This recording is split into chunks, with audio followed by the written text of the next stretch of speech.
Yeah, I know what you're thinking. You can get a job in the Middle East simply by trying or by magic, through others, or by a fluke.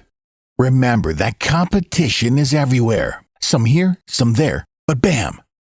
Loy Machedo is the best.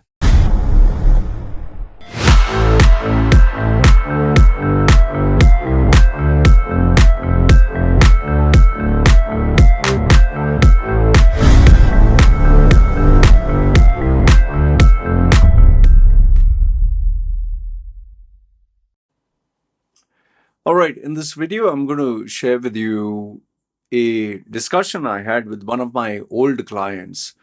We were just talking and reflecting on some of the choices he had made and discussions we had. And, we didn't see things eye to eye on many things. But how he realized, you realize or you learn only after you make mistakes. You take risks. It works, doesn't work, and then you realize, oh, sheesh, I, should have done or shouldn't have done. And more importantly, why did you make those mistakes? Okay, and I feel this would really help you in terms of critical thinking, at least in relationship to your life and career. Okay, and yeah, as usual, feel free, put your thoughts and comments down below. I always read them. Let's start off with my introduction as usual. Loy Machedo here. I'm a personal branding strategist. I help people get well-paying jobs in Dubai, UAE, also Saudi, Qatar, Bahrain, Oman.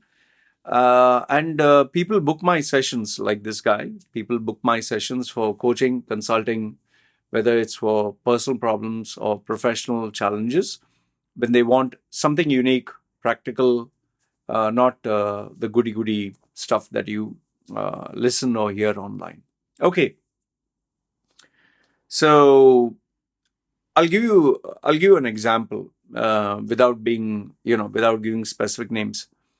This guy wanted to open up a business, and he had in Dubai, and he had taken my advice, and I told him, listen, I don't think you should start a business. Okay, and the reason for that is he never had experience in running a business, and the business that he was running was very generic in nature. It was more like nothing revolutionary. It was just a kind of a restaurant come entertainment, like I wouldn't say restaurant, like a coffee shop with the internet and entertainment, where people can play games, and they have their own cubicle for private chatting, and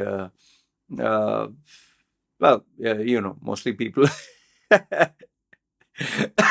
I'll come to that. Okay, so he had this kind of like they would serve burgers, and he kind of themed it like an MTV kind of setup. Okay. Sadly, what happened was it didn't work out. Okay. I told him not to do it, but he decided to do it, and he thought it would be a classy hangout joint. He gave it a kind of MTV 80s kind of a theme.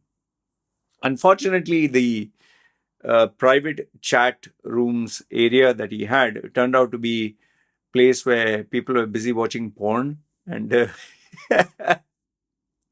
you know what happens there. He also experienced that people were stealing, from the computers, and he was finding it hard to bring order. And where people were playing computer games, like in groups, there was a lot of abuse, shouting, bad words, and it wasn't actually a very friendly environment. And then what he realized is a classy crowd is not coming there. He visualized that young men and women would come there, but it turned out only guys were coming there, and that also all boisterous, ill-mannered, and trying to act cool, and nobody listening, and it just proved to be too much of a headache for him. Eventually, as in all businesses, he ended up shutting it down. Now, The question is not should he have taken the risk or should he have not. I believe in life that end of the day, whether I say or anyone says, you should take risks what you can handle. Okay, whether it's a relationship, whether even if it's a marriage, even if it's migration, even if it's a career change, you take the risk what you have to, but be mindful that you may fail. And most probably you will fail, especially when it's a new venture. There is never a case where you try something new and you will succeed. It can be anything small. Even let's say you purchase something online and you think you would like it, but after you buy it, you realize, hey man, it's not what I like. Whether it's a laptop, whether it is a holiday, whether it is it can be even a car. Okay, so this guy started the business, and when we had the conversation later on, I asked him, why did you get into this? Why?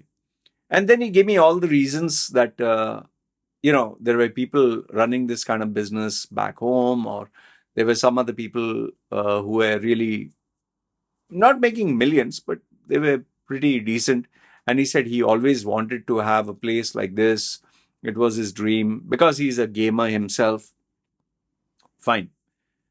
And then as I probed further, I found out that because he wanted to, do this, he wanted to fulfill his dream.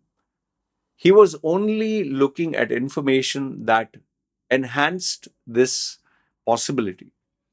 Like he was listening to motivational and inspirational videos and podcasts about achieve your dreams. If you take a risk, there will be reward. How can you know what is your potential unless you give it a try? And success stories of people who started a business and opened up branches. In fact, he had dreams of having multiple branches, across UAE.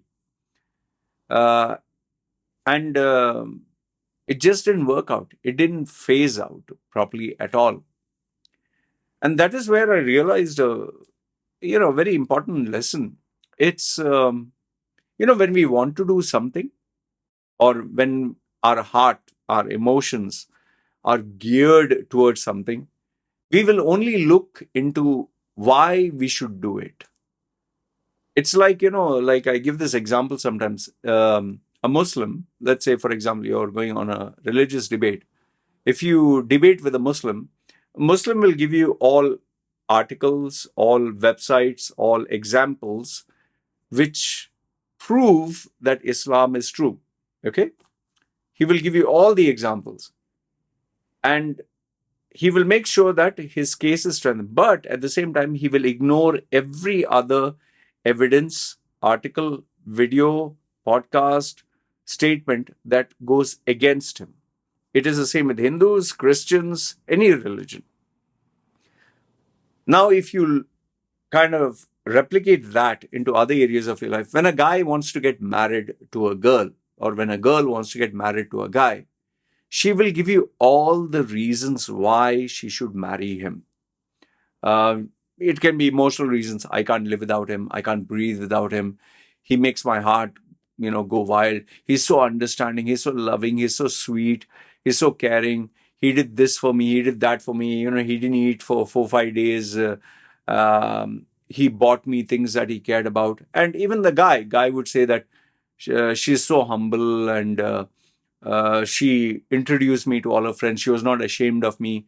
So they will cherry pick. The best word I can use here is cherry pick all those examples that strengthen the argument.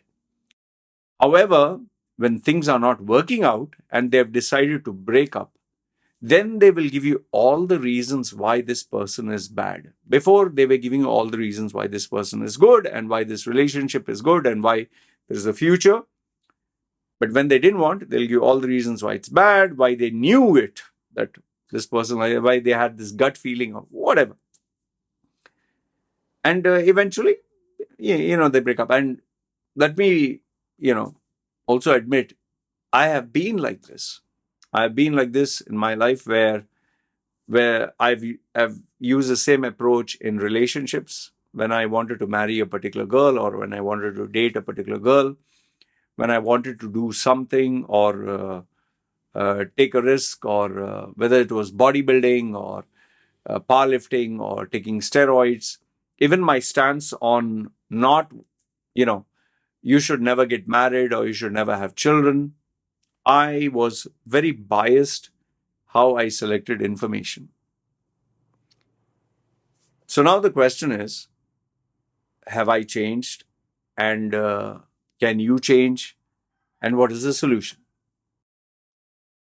I would just say that, when you keep making mistakes, no, 1, 2, 3, 4, 5, when you have a goal in mind, uh, and you keep making mistakes, eventually you'll find a solution that you'll be kind of happy with, and you would not want to make it even more better or experiment or kind of rock the boat. I'll give you an example.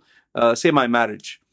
After 3 failed marriages, this is the 4th one. Now, obviously, she's not perfect, neither am I perfect.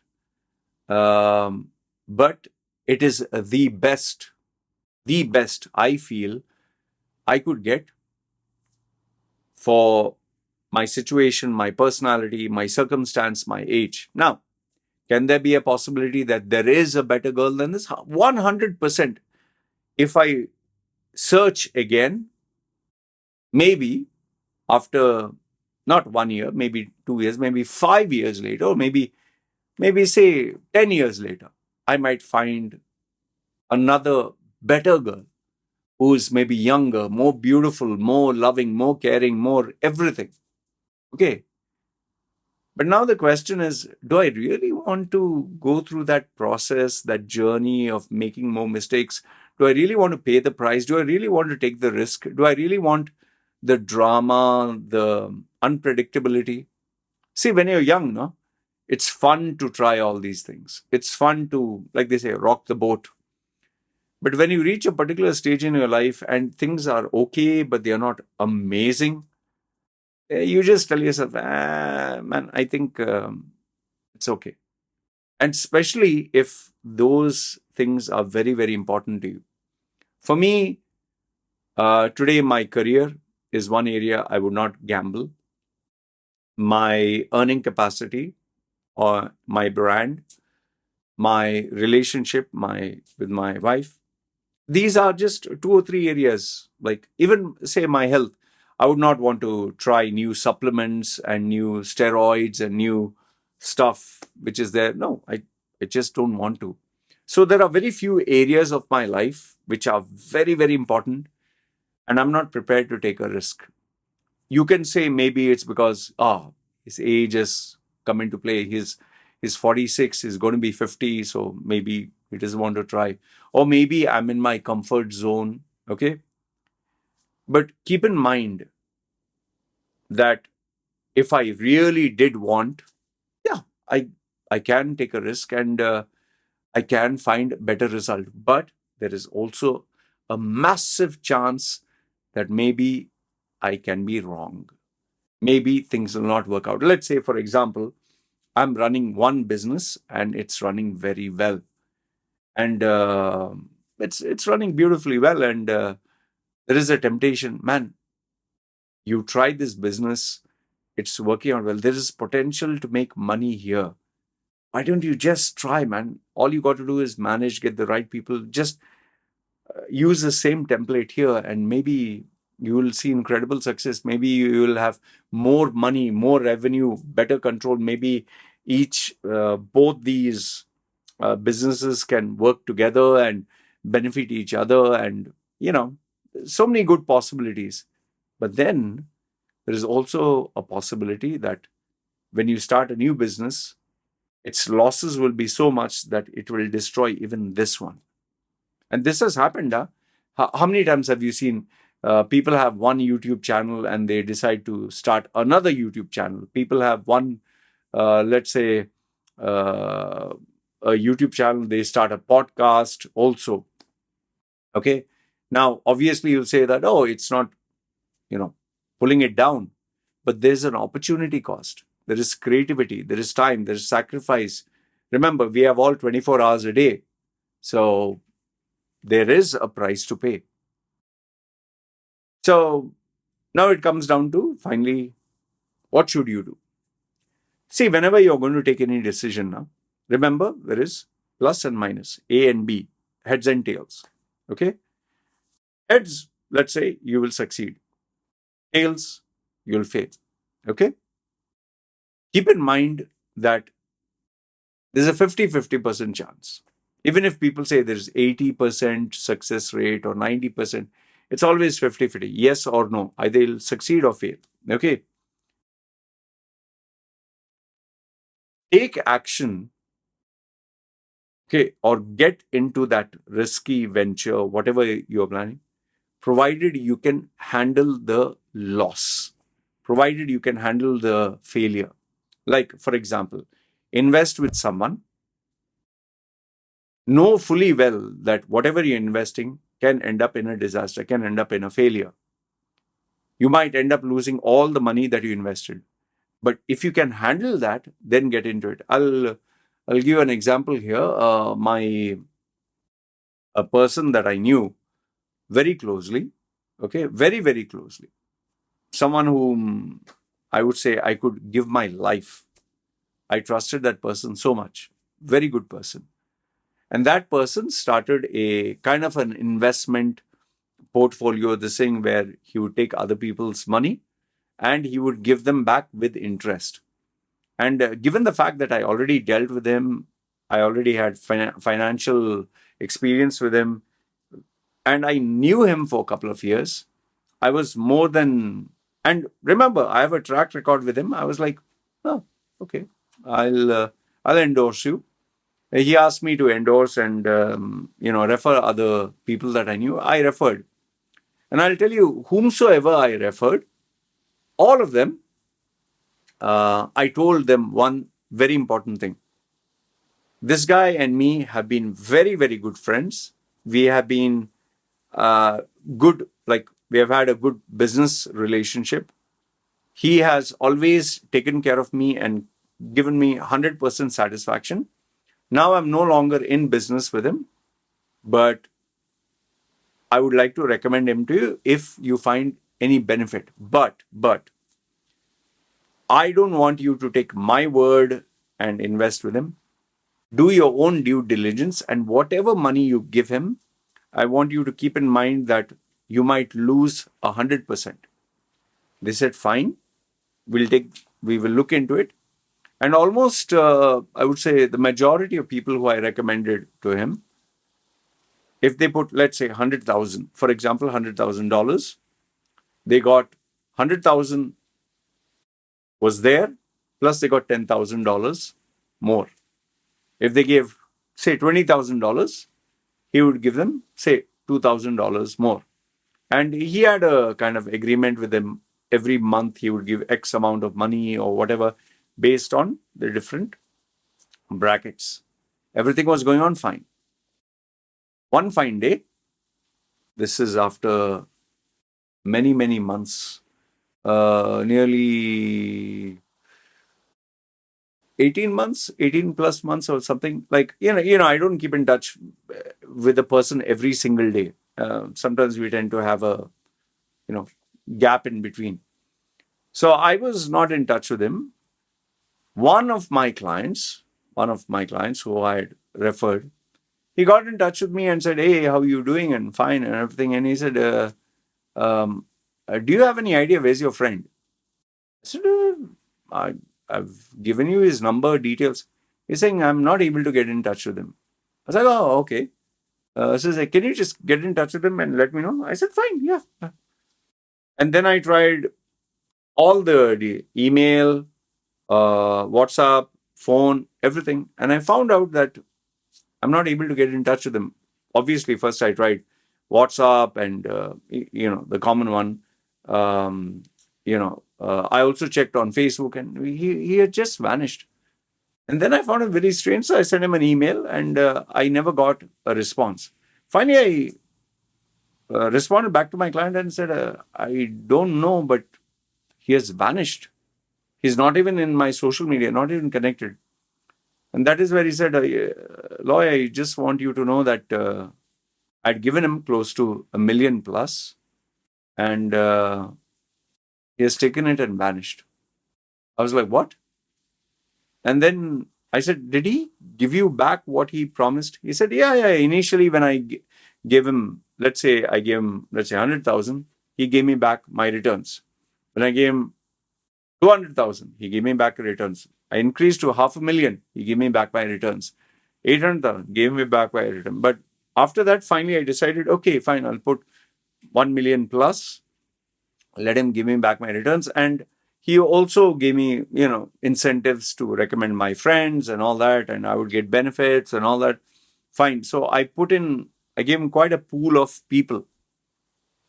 And now he's just vanished. I was absolutely shocked. And I told him, let me see what I can do. Let me find out from other people. And then I started to check all the people whom I had referred to this guy. And to my surprise, all of them told me that this guy is not contactable. Now, lucky for me, I had made it very clear to them right from day one that,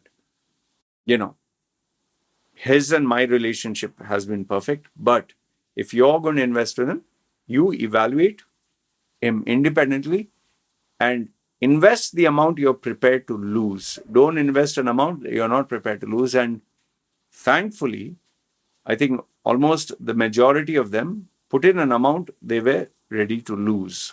Although, like this guy who put in 1 million, he increased his risk portfolio to a point where I don't think it was very easy to stomach.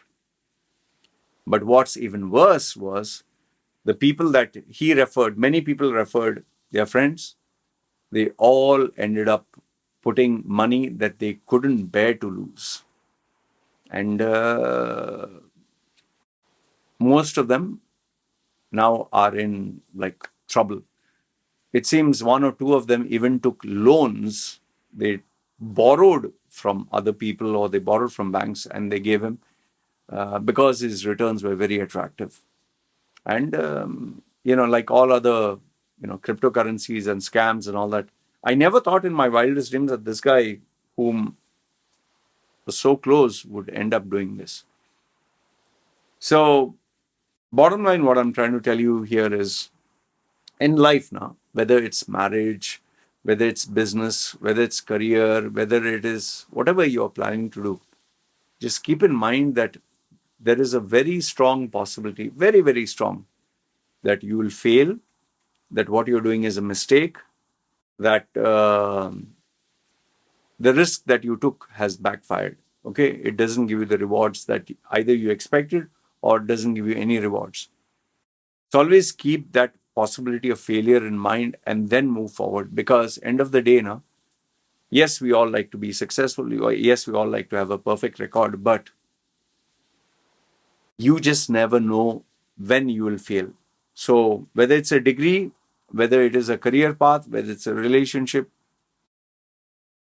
just invest so much where you can handle the losses and be smart. Just be smart, because remember, there's always success and there's always failure. There's yin and yang, there's heads and tails. And there's always a 50-50% chance that you'll succeed or you'll fail. All right? This is what I wanted to share with you. I hope this shed some light, especially for those of you who are trying and taking new risks. Just be careful. Life is sometimes unpredictable, and especially if you're dealing with people, situations, you just never know what may happen. All right?